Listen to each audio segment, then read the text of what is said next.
Mary Robinson was not only Ireland's first female president, but arguably its most popular. Halfway through her 7 years in office, her popularity rating reached an unheard of 93%.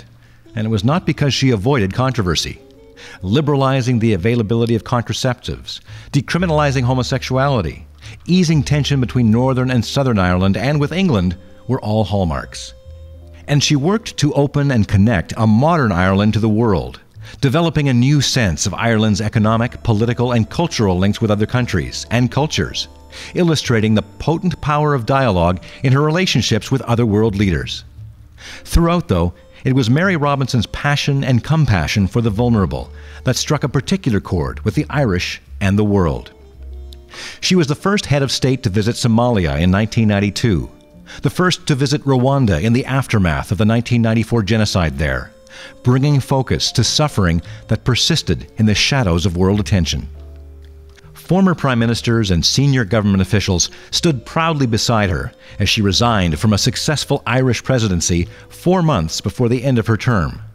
Kofi Annan, Secretary of the UN, had invited Mary Robinson to assume responsibility for the UN Human Rights Program at a time of great change. When she took her post in Geneva, the Office of the High Commissioner and the Center for Human Rights were consolidated into a single office of the UN High Commissioner for Human Rights.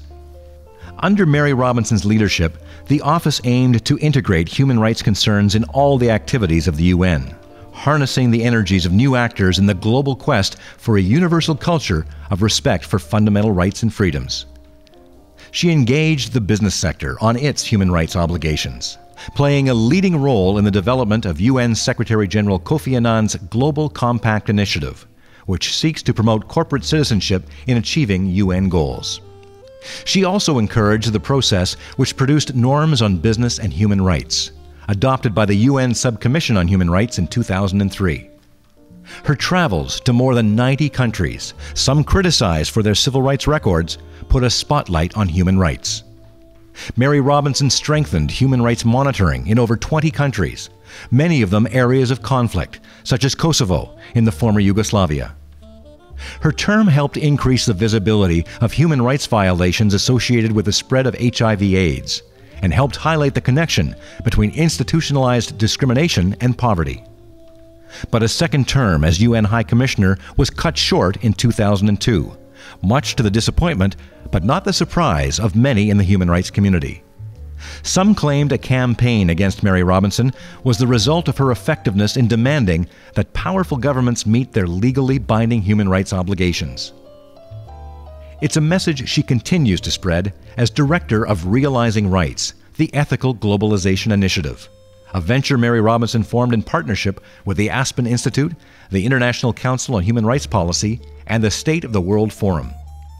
Based in New York, EGI's goal is to forge new alliances to integrate human rights, gender sensitivity, and enhanced accountability in addressing global challenges.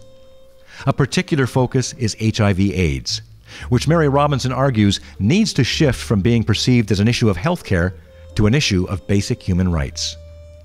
A life and career that continues to inspire and highlight the power of conviction, courage, and dialogue as instruments of humanity.